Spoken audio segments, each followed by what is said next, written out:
we're basically going to be talking about short-term rentals, just how to navigate it because it's not as easy as just buying any property and then throwing it on Airbnb and you're renting it out. There's a lot that goes into it. There's a lot of research that needs to be done. There's a lot of numbers behind it that aren't the same with a buy and hold. So that's was kind of the thought for today. So short-term rentals, I know everybody in here knows what it is, but I'll go ahead and define it. It's just a strategy of renting out a property, shorter periods. It could be days, it could be weeks, and it could still even be months. But it's going to be something that's typically can be days, and it's a higher. You're going to bring in higher revenue with a short-term rental.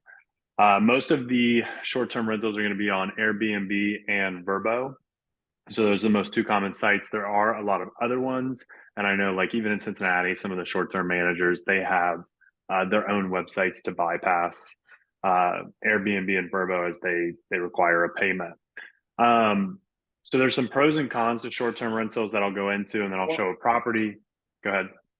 Yeah, one thing I can maybe add, and I don't think this is official definition, but in most cases, I think when city passes different laws on short-term rentals, they seem to define in most cases something under 30 days. So it's 29 days or under. So a lot of the laws that you hear about are usually talking about that. Not always. Sometimes they literally include, they will put restrictions where a short-term rental can only be rented, 3 months out of the year, period, total. They have things like that. But in most cases, when our industry talks about STRs, is usually they mean something below 30 days. And then 30 days and longer is almost like a different market, right? You got your traveling nurses, your militaries that also need furnished places, but it's still, I would say, falls under short-term rental category, I guess. But in reality, it seems to be more of a separation there, where you start going on the 30-day, it brings a different clientele, and also it does bring in technically less revenue in most cases than if you were to rent something more really, really short-term, which is, again, 3 days, a week, 2 weeks. Those usually should generate more income, right? If they're rented out on a regular basis. That's a whole nother story. But go ahead. I want to make sure we. No, that's the best way to describe it, to define it. It's anything typically under 30 days. So some of the pros of it before we go into this property, like some of the pros are for short-term rentals is going to be you're going to get more revenue in general compared to a long-term or even a mid-term rental. There's gonna be more flexibility. So it's not something that you're signing a year lease and somebody is staying in the property for a year. They could be staying there for 2 days. They could be staying there for a week. And I've had some short-term rentals that do, they'll rent them out for 2 months at a time. Not going to run into eviction. So that's kind of a positive most of the time. I mean, I'm sure somebody could go into the property and try and squat depending on your state laws, but most of the time you're not going to have evictions or any issues with that. And you're also going to have more tax deductions. I will preface it with I'm not a CPA, so do not take this screen video and show it to the federal government if you are trying to write off stuff that you should not be. Quick cons is going to be it's higher vacancy by quite a bit. So vacancies on short-term rentals are higher than most people tend to think, just the nature of it, because there's going to be time in between guests. There's going to be busy seasons. There's going to be slow seasons. It's also very much going to rely on how the economy is doing. The economy is doing really well. Typically, short-term rentals do a lot better. If the economy is not doing well, there tends to be kind of a pullback from consumers on vacationing, and therefore they don't do as well. Expenses tend to be a lot higher. That's why the deductions tend to be higher as well. You are paying for those properties to be turned after every stay. So you're going to have to pay somebody to go out there and clean it typically, unless you're going to do it. Get the property ready, get it set up, get everything kind of coordinated. You're typically covering the utilities. I don't think somebody would be too happy to do a short-term rental and then find out that you portioned out a piece of the electric bill and sent it to them. So that can be kind of expensive. You can still get bad guests. I've actually heard of a lot of horror stories with homes being trashed, college kids coming in and doing keg stands in the living room. So there's some things we'll kind of talk about with that, but you still run the risk of getting somebody in there that's going to do some damage. And then it's going to be, so like a long-term rental, you put a tenant in there, for 12 months. You're not going to be worrying about as much. You might have some stuff you need to do. You can have a property manager, but for the most part, once somebody's in there, you're not too worried or stressed about it. Short-term rentals tend to be more hands-on. They tend to require more oversight. They tend to require, it's almost more work in general. So higher revenue, but also more work put into it. Anything you want to add there, Randy? Well, one thing I would add, I guess, would be, or a couple of things, is uh, I worked closely with one of my good friends, Eric Moeller, and I actually just looked up his Facebook group and I found it. So he's been in this industry for many years. And when he got into the industry of short-term rentals as an investor, so he's someone I actually met in New Jersey when I was investing there. And he approached me at a networking event that I was putting on every month. We became friends. I moved to San Diego, and then I convinced him to move to San Diego from New Jersey. And he was flipping in Jersey. And when he moved to San Diego, he's like, Randy, I don't want to start flipping, but I want to stay in real estate. So went all in on short-term rentals. Got a few, but pretty quick he went more into the management side. And back then, what a lot of investors were kind of starting to do is the arbitrage model, which is basically, renting a property from a homeowner on a long-term lease, 12-month lease, and then getting approval from them to sublease it as a short-term rental. And he was doing that and did very well, actually, with that model, because it really, I guess from a standpoint of you're not buying the house, right? You're using someone else's asset.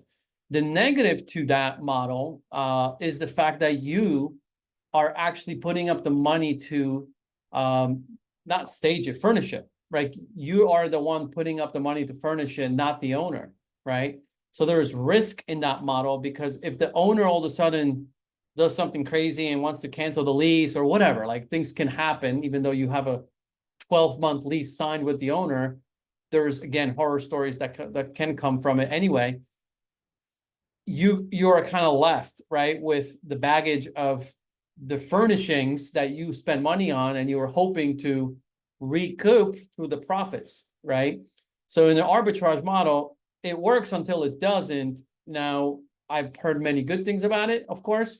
I think less and less educators in the Airbnb space are talking about this model because of the potential risk. And they're more leaning towards, hey, either buy your own properties or become a co-host of somebody else's.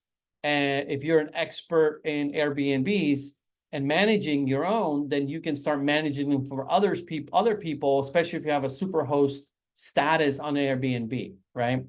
So there's almost like, I think, 3 ways to make money, right? Arbitrage, buy your own, or manage it for other people because of your experience and reputation on the platform, right? So anyway, if you want to look up Eric, really cool guy. I'm going to put his link actually in here. He's got a very big 11,000 members in this Airbnb Profit Club Facebook group.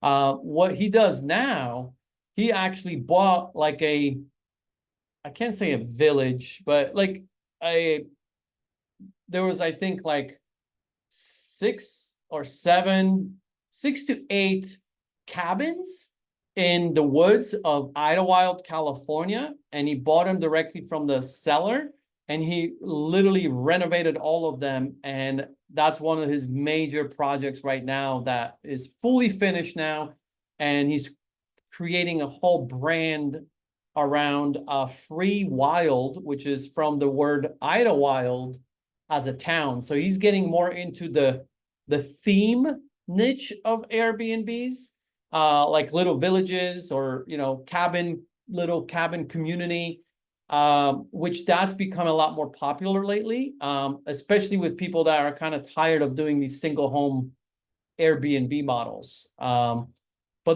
that requires a lot of capital, right?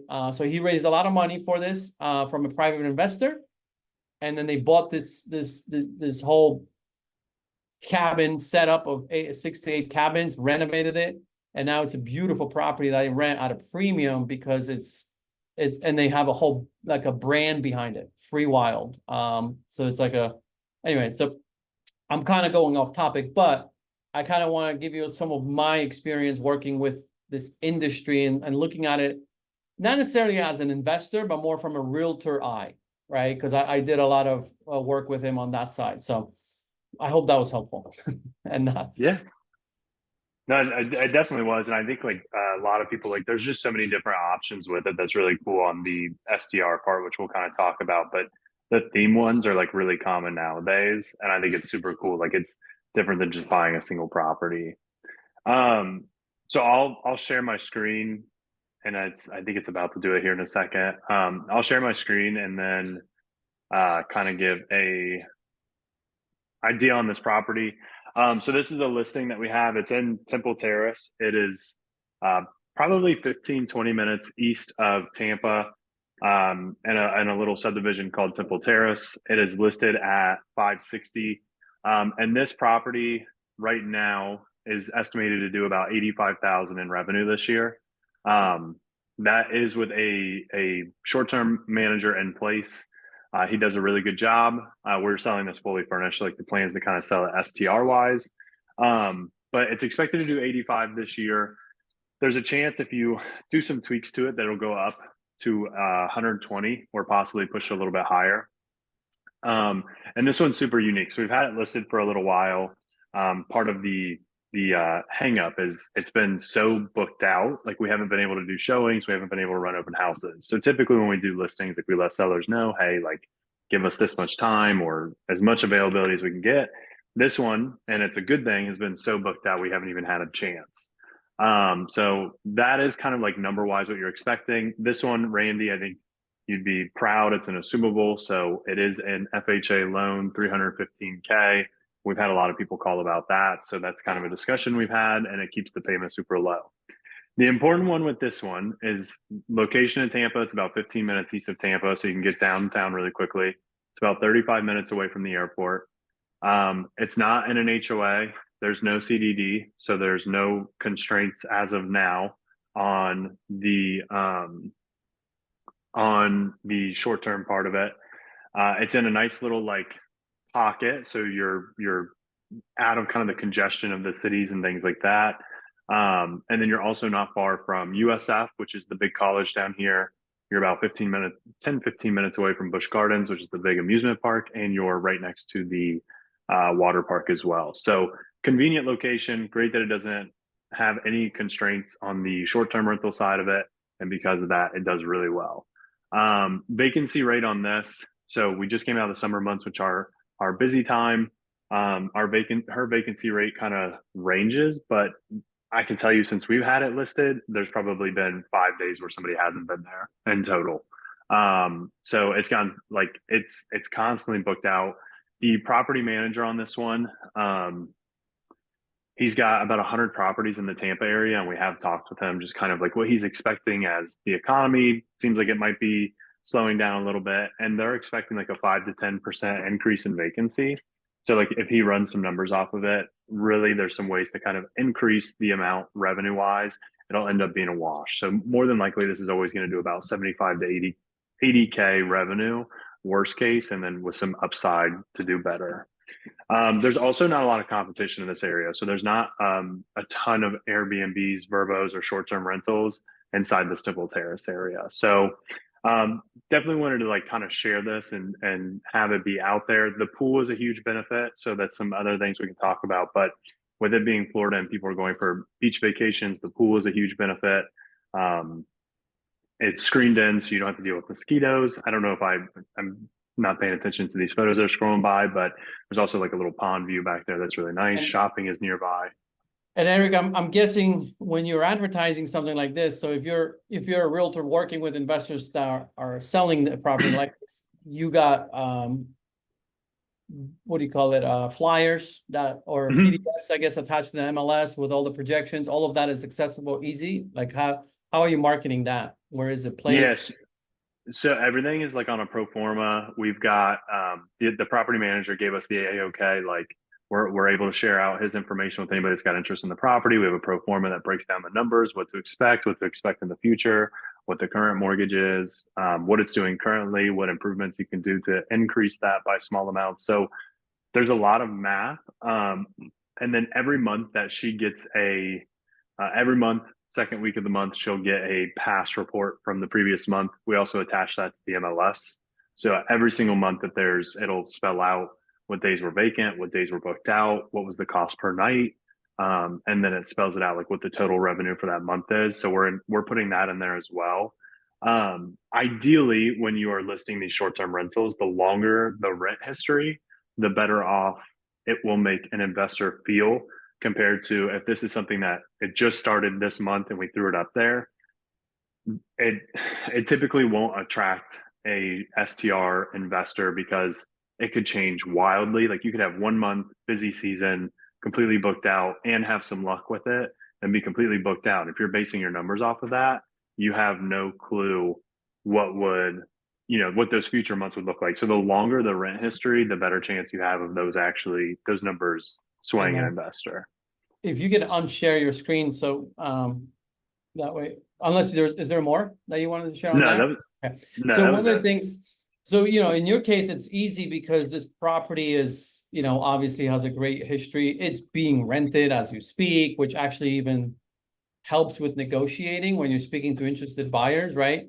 When you tell them like, oh, it's really challenging, to get you in because it's booked up all the time, which is, if you're talking to an investor type client, that's like music to their ears, right? So it can work kind of in your favor from that aspect, as long as you can squeeze them in there, at some point. For example, when the market slows down in San Diego, and this is also before all these STR laws that were passed in San Diego that are restricting a lot of the short-term rentals. When there was not many restrictions, many properties were, were able to be used that way, right? So in a slower market, when it turns into a buyer's market, I really leaned into marketing properties really anywhere in San Diego as a short-term rental as well, because why not? It doesn't hurt to market those numbers, right? And it doesn't matter where you are in a country. People travel for different reasons. That's what I would always say. Like, you would think people travel to, California for vacation in Florida, but the reality is there's plenty of people traveling to Cincinnati, right? Yeah. For family events, weddings. I mean, there's many reasons why people travel. So I would never limit myself where if I was even in a different city. And what I would do is I would go to AirDNA and .co. I put that website in the chat. And there's a free version of being able to get a projection based on their stats, because they're a massive stat company on short-term rentals, right? And if you want to like really go deep into it, that's the subscription you want to get. But they do have a free version. It's limited, but it gives me enough from a marketing perspective as a realtor if I'm promoting a property as a short-term rental potential. And these would be projections, of course, because in most cases, this would be a property that's flipped, that's staged, not furnished, staged because it's a flip, and it's not selling, right?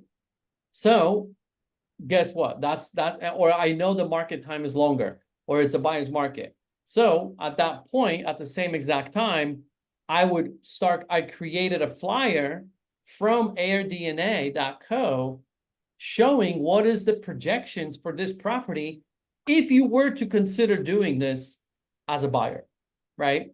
Again, it doesn't hurt to have it, and you never know who's looking at it, right? To buy it. And it might help with them saying, wow, we should buy this because we had thoughts about moving out of here in 6 months or 8 months or a year or 2 years anyway. So then, you know what? Wow, look at that. We can rent it and maybe get this amount, right? So you just never know what kind of buyers walking through the property, even though it's not officially a short-term rental currently, like the one that Eric showed. That doesn't mean you can't market it as such, right?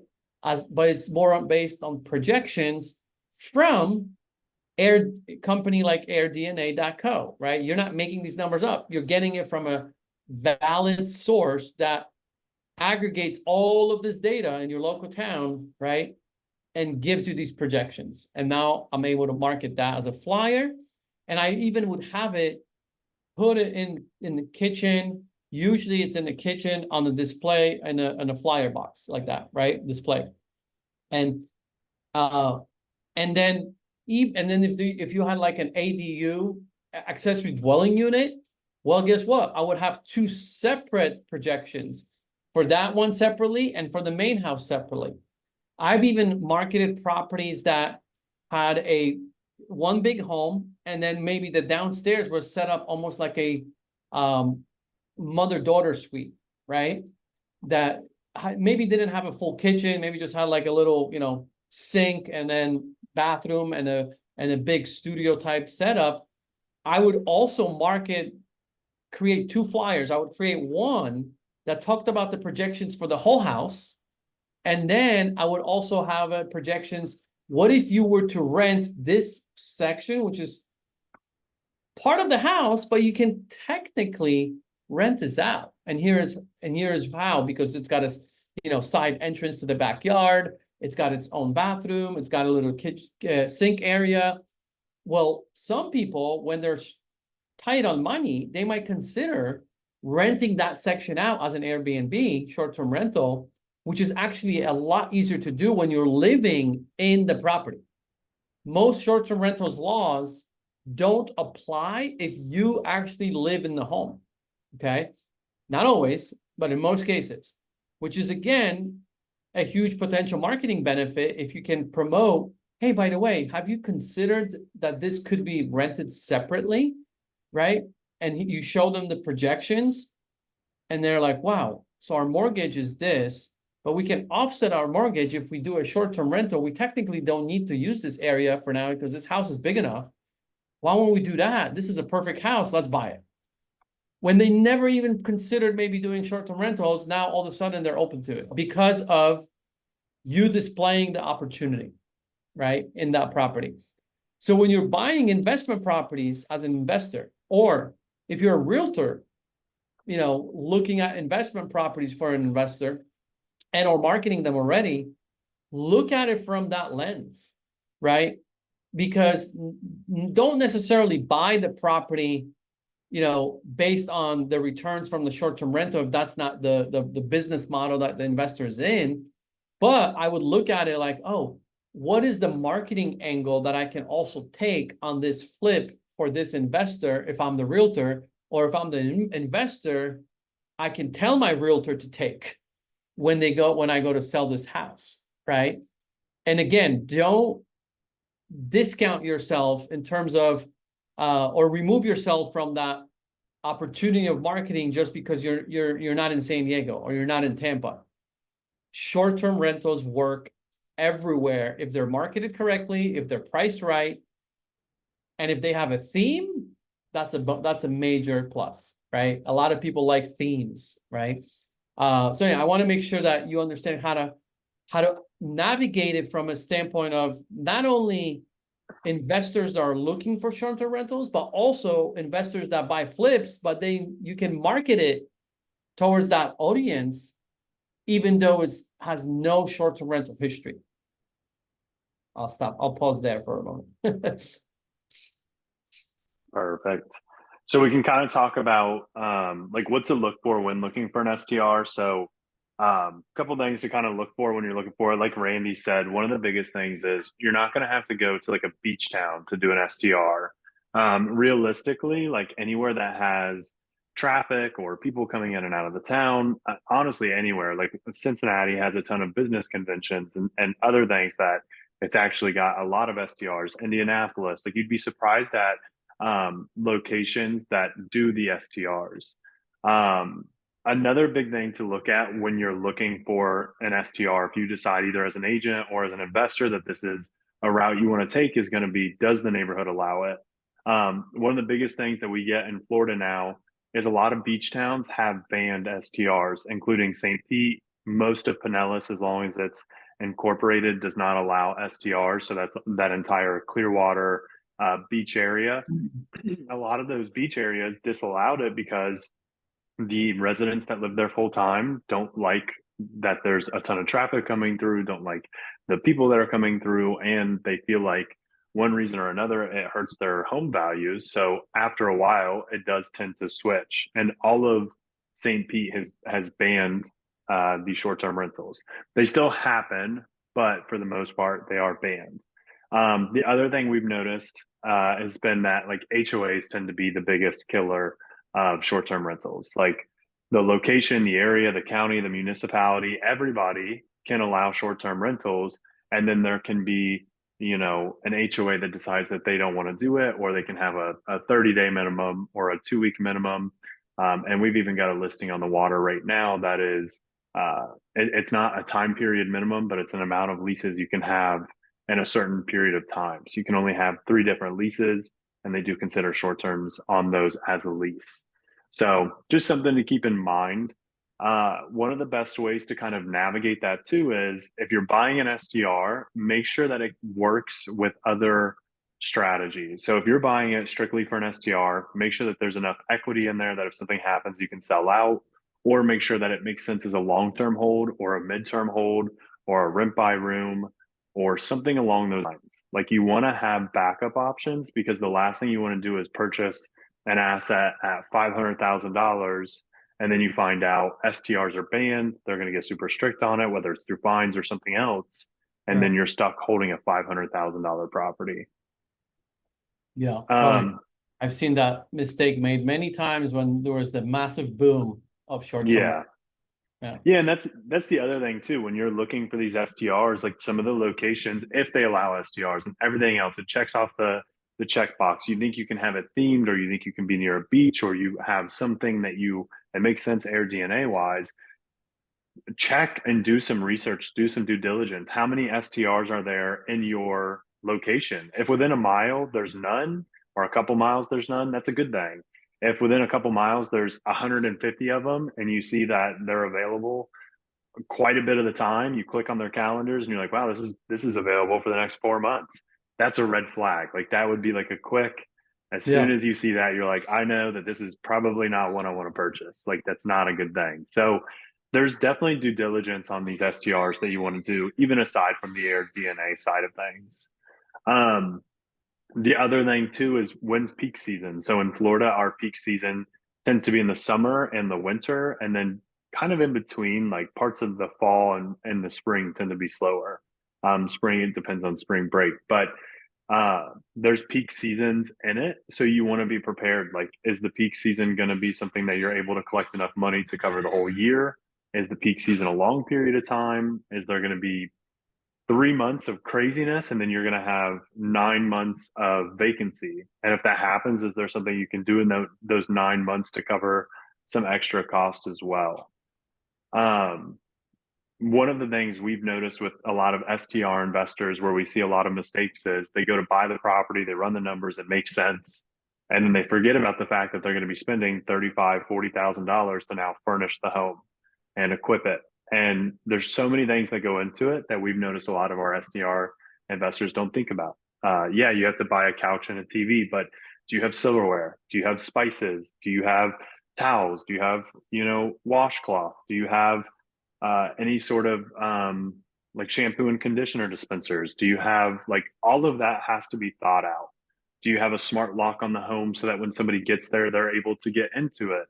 Most people are probably going to want either camera systems on the outside or like a front door camera, just so you know. So there's a lot of things with it that when you're looking, there's a lot to consider that will kind of throw your numbers off.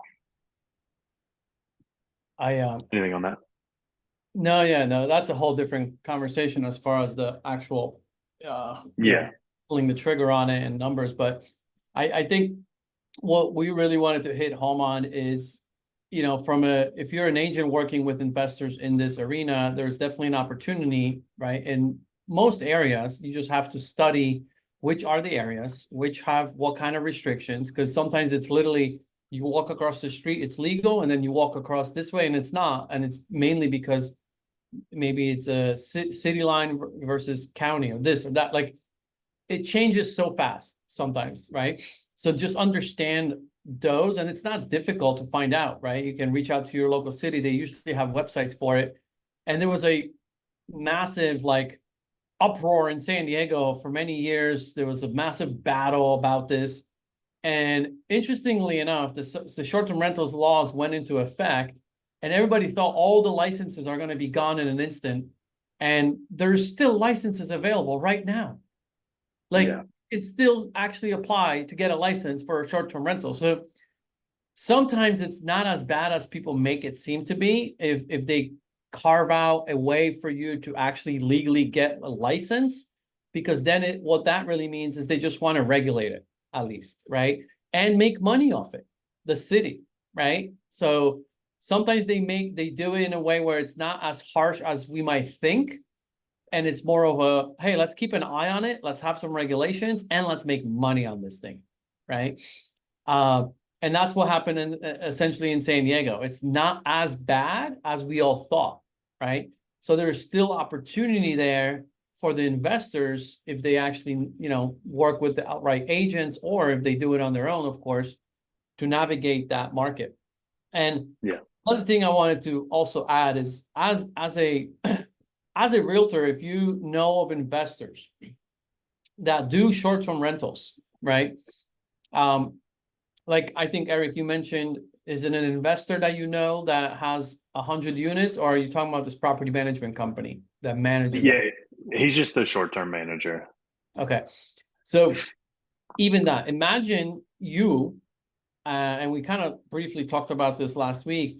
Imagine you, Eric, reach out to this property manager, build a relationship, ask him if he can connect you to some of his clients, right? Or you get connected, or you get to know these clients, right? From going out to the short-term rental networks, because there's meetups for flipping, and there's meetups also separately for short-term rentals in most of the cities, major cities. So imagine going to those type of meetups as a realtor, as an example, right?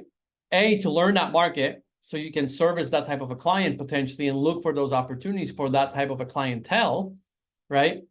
And imagine you run into an investor that has, let's say, 10 short-term rentals in Tampa, all around Tampa. And you say, hey, you know what? I'm going to look out for more opportunities for you. You're interested. Oh, yes, absolutely. Great. As I do that, Mr. Investor, can we potentially look into partnering on the basis where the people that come to stay at your homes, they're mostly out of town? Would you agree? Yes. And sometimes those people might end up moving here and buying a property because how much they love the city. Okay.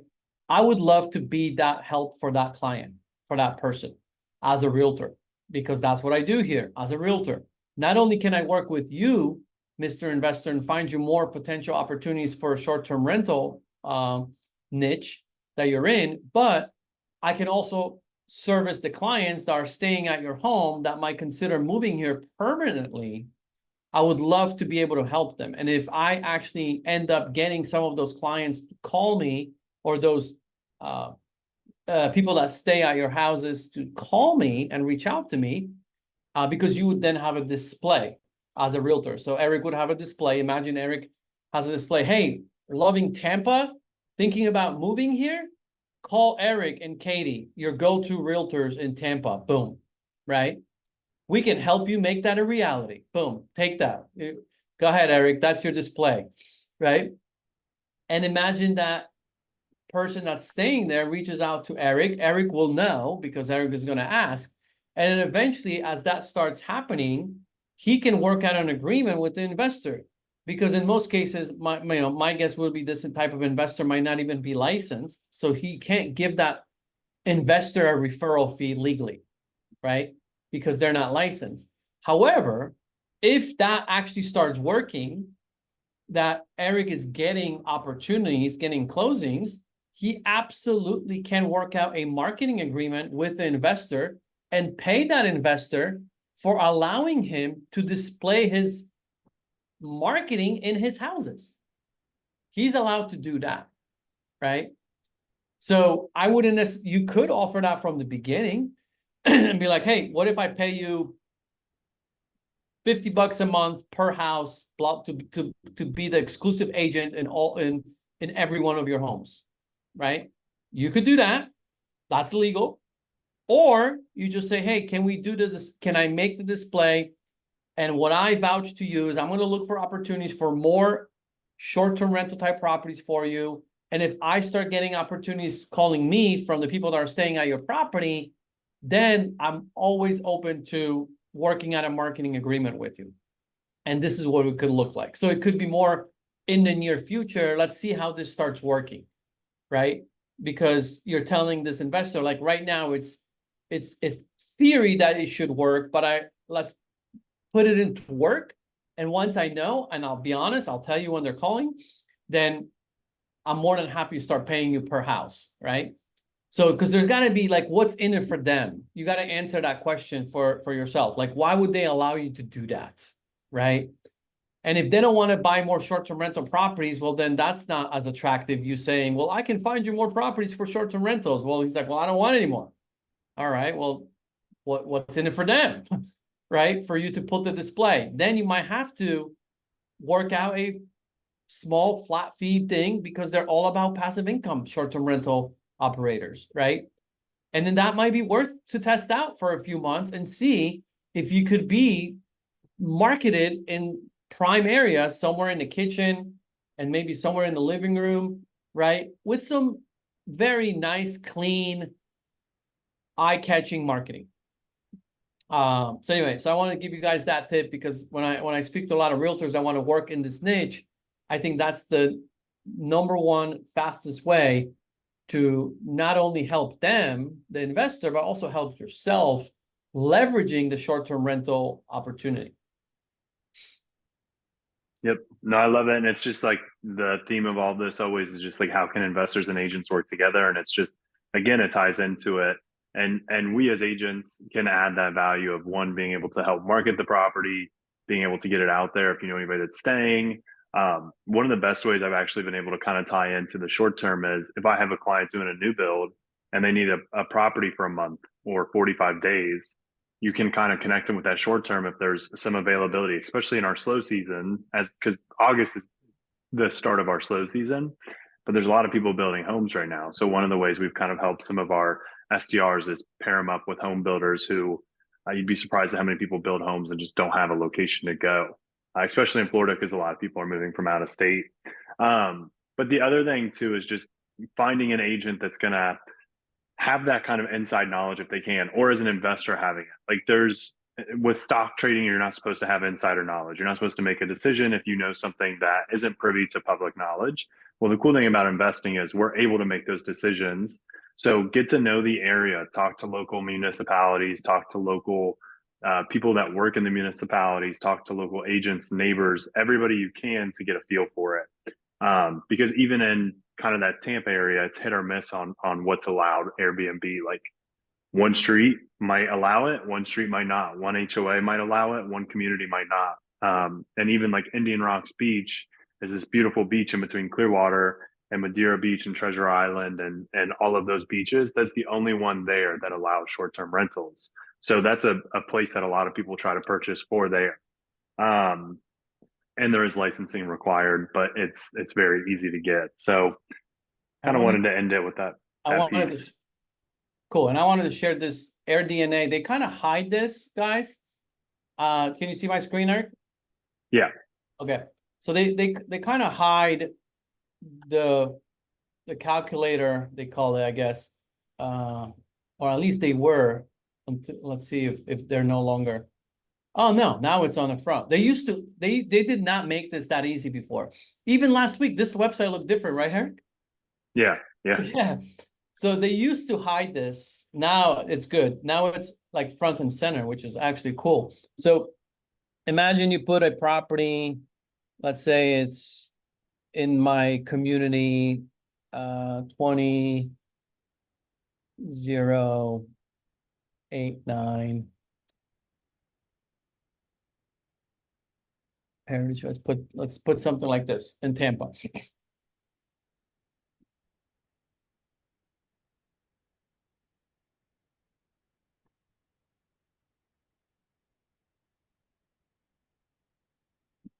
Here you go.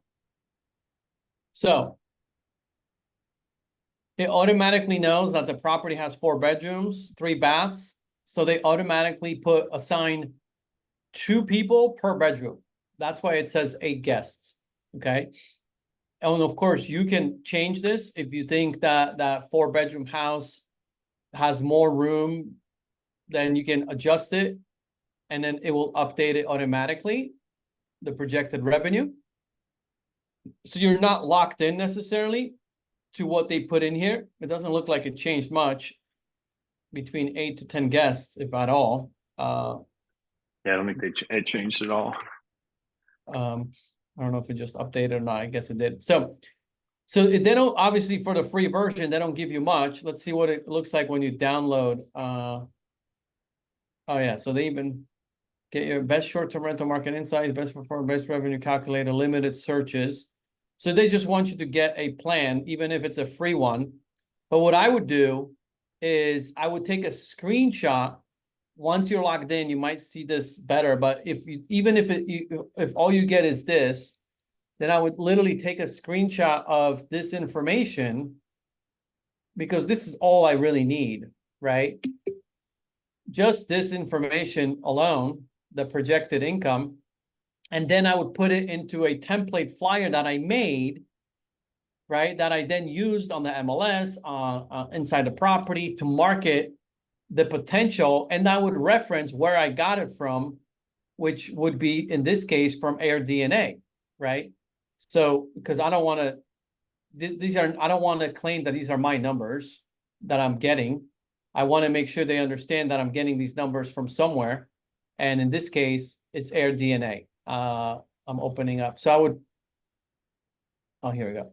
This is all I would take, and the AirDNA logo, put it inside my flyer, right? So people can see, my information or whatever else. But this is all you would really market, right? And I would not have to subscribe for the paid version of AirDNA for the marketing purposes only factor.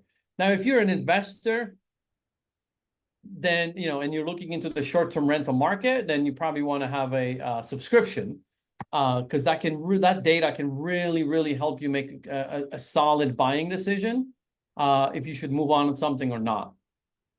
So I hope this was helpful. Any questions as we wrap up? Everybody's like, they're good. Did everybody like the information? Was it?